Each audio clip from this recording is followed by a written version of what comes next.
Stick around with me and we'll talk about what it took to make this discerning player happy with this Affinity Tele.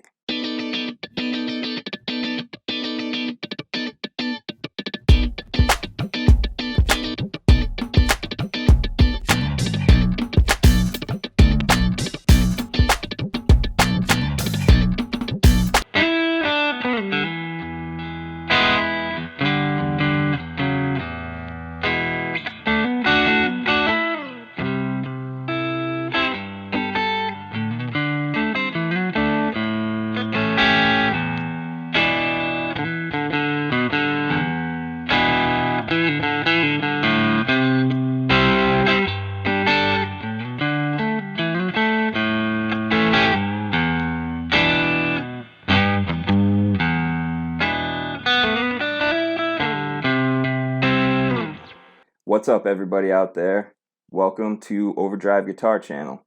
Real quick, little pause for the cause. If you're new to the channel, please just, give me a thumbs up, subscribe, hit the bell. Whatever you can do to support me would be greatly appreciated.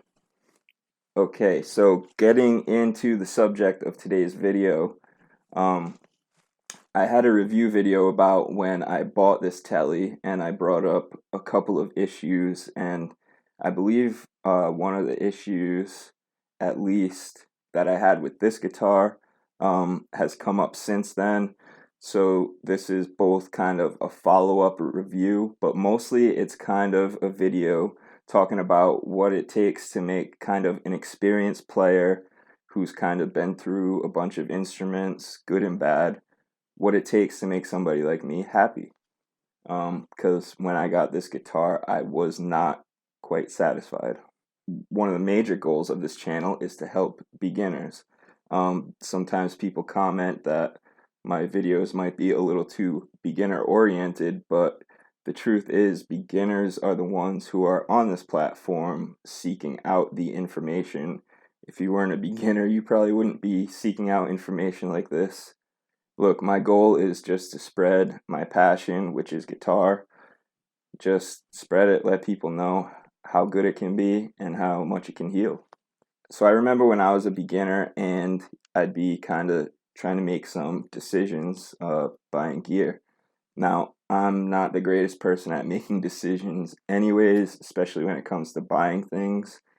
But I kind of came into this wonderful hobby at the time that this thing really exploded, that you really started to see all kinds of gear, all kinds of new multi-effects, new ideas on what multi-effects could even be, all kinds of things like that. So it was really overwhelming for me.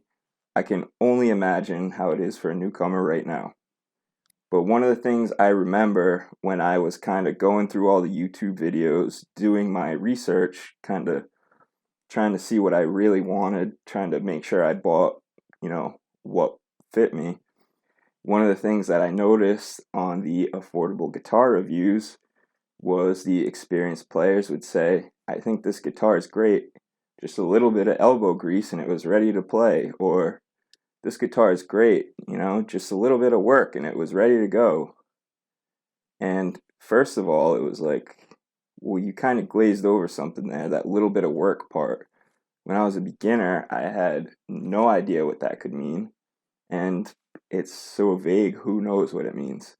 So I'm hoping that this can kind of clear up some confusion, first of all, for beginners, to kind of know what to expect if they're going to go out and spend their hard-earned money on an instrument like this. Another kind of thing that is going to sprout out of this is we're going to maybe get into talking about some tools that every guitar player should have and tools that you can get into.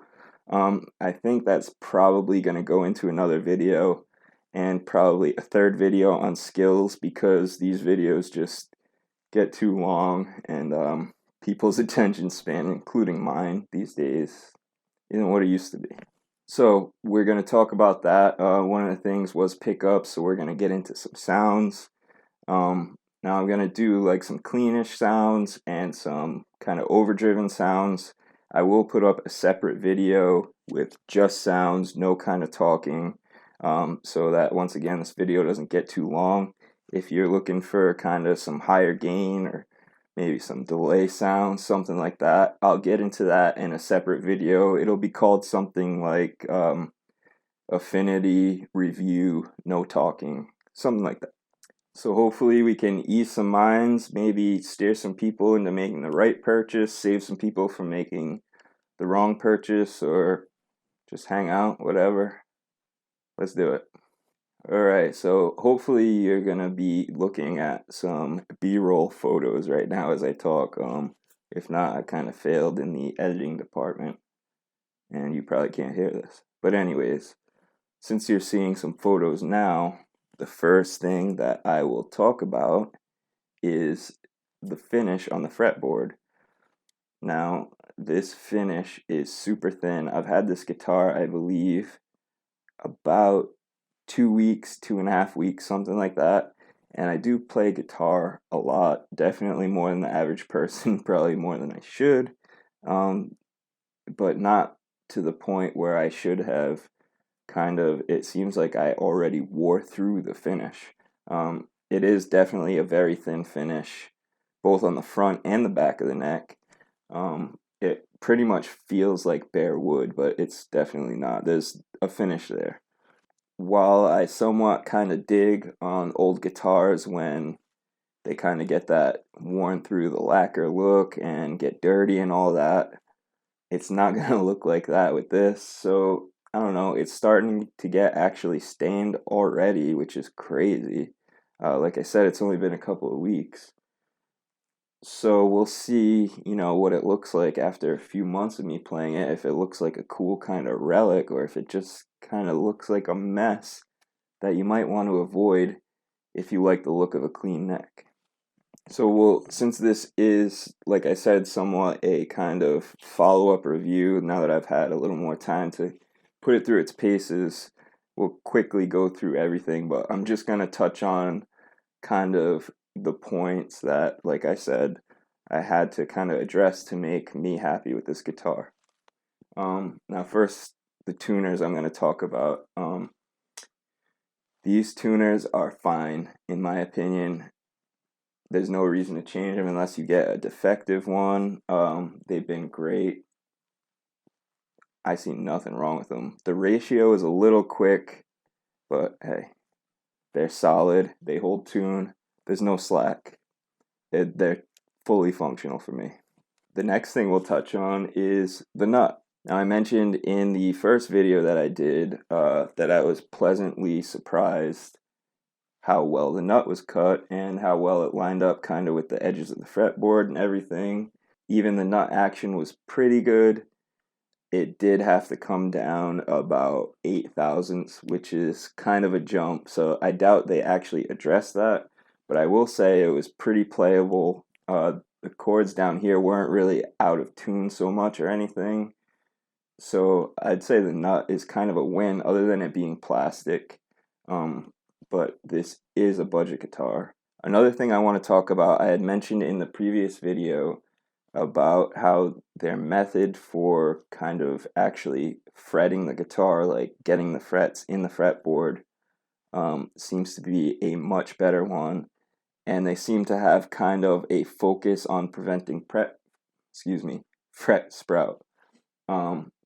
Now, when I got this guitar, like I said, literally only about 3 weeks ago, I believe, the edge of the fret was actually like more than a 30-second in from the edge of the fretboard.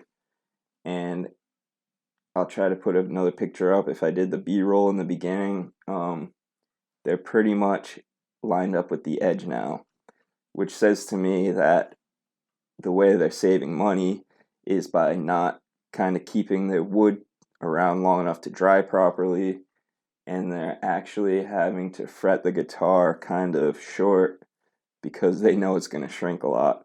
Not really the most comforting thought, but it's comforting that they're addressing it, and their kind of estimation of how much it shrunk seems to be pretty much perfect. It seems to have stopped shrinking after about a week of sitting, and it was a lot to shrink in a week. I have never seen anything like it. It's very, very dry in my house right now. But overall, the actual way they fretted the guitar was great. It was really impressive, actually. And the angle on the end of the frets, the dressing, it looked great. It looked beautiful, actually. I was very, very impressed. The problem, like I said in the previous video, was there was a high fret, and it was a pretty high fret. Actually, there was two, and one of them I kind of had to tap in with a hammer, and the other one took a little more finesse. Now I'll pause right here. So if I don't say this at the end, if you're a beginner and the guitar has all these, even if you're not a beginner and the guitar has all these problems, return it. I did all this work, first of all, for a video, second of all, because I don't really like to return things, third of all, because I like tinkering, I have a lot of time. But a couple of things: one, don't put yourself through that, and two, returns are what lets the manufacturer know that we're not going to put up with kind of a lower quality or substandard procedure that they have in place. So if you have problems, it's actually best to return the guitar, not just if you can't fix it, but to return it kind of to bet with your dollar, so to speak. It kind of helps out the whole industry to make it stronger. But I'm kind of getting off on a tangent here. Back to the guitar. Okay, we talked about the fretboard, the frets. The neck needed a shim. One thing you'll notice about these guitars is any place where there's adjustment, there's kind of a lot of leeway, right? They're kind of banking on the fact that they're kind of allowing themselves to have lower tolerances, we'll put it that way. And so at the end of the process, they need to have a little more adjustment to make sure everything lines up. Now, when I got this guitar, you could set it up. It was playable, all that, without a shim. However, the saddles were very low. It was kind of, didn't feel quite like a Tele should. And also, if you tried to do more than a step bend, you would actually lift the high E saddle, believe it or not. So the neck needed to be shimmed. The next thing you'll notice is just an aesthetic choice. These come with a black one-ply guard. I just don't like them. They just look cheap to me. So this is actually part of the set that came with the pickups, a loaded pick guard, and control plate, all wired up. Now I got this from 920D. This is a small side tangent here. 920D Custom Shop. I have always recommended them. I've gotten tons of stuff through them. This pick guard was not great. It was rough cut, and that was it, which is very unlike them. I've gotten pick guards from them before, never had a problem. It was really kind of strange. So I'm kind of second guessing whether I'm still recommending them or not, but just to let you guys know, that is the brand of pickguard and pickups, control plate, the wiring they did. Or they did most of the wiring, you know, a pre-wired control plate. So this is their Texas vintage set. And we'll take a look at some sounds right now, I suppose. Get that out of the way.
Okay, so you heard some sounds. We talked about the tuners, the fretboard, the frets.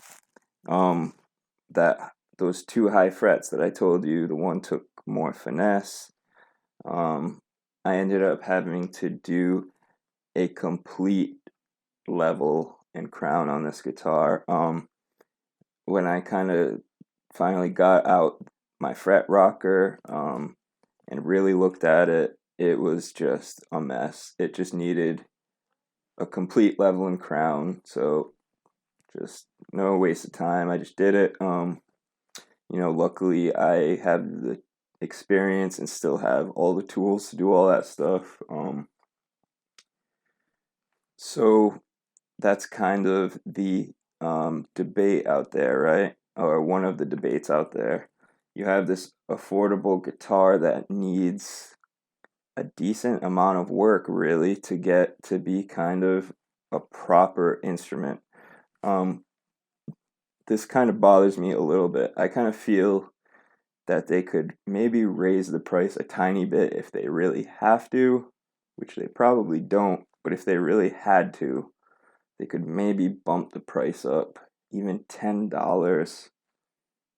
It probably would cost them that to kind of make that difference in the level and crown of the frets. And I might have been happy with this guitar. I might not have been making this video. I might not have thought about returning it, etc. I just don't think that people out there who don't have the experience of repairing guitars and making them right that I do, they shouldn't suffer for that. If they go out and buy an instrument, they should get an instrument, not something that looks like a guitar but doesn't play. So now that I got this kind of rant off my chest, like I said, I'll be doing a kind of video of just sounds so I can kind of get in depth into some sounds. That was basically a cleanish tone on my Katana with some reverb, with a few pedals through it. I'll get into some kind of funkier tones, some distortion, some real distortion and stuff in that video. If you like what I did, if you want to see that, you don't want to miss any of my videos, please like and subscribe, hit that bell so you're notified when those videos come out or when I go live or anything like that. Also, the frets should be going in the Ibanez. We'll have a video about that, right? The Unsuperstrat, Project Unsuperstrat. If you don't know about that, check it out. I'm still taking suggestions on crazy mods to do to this guitar.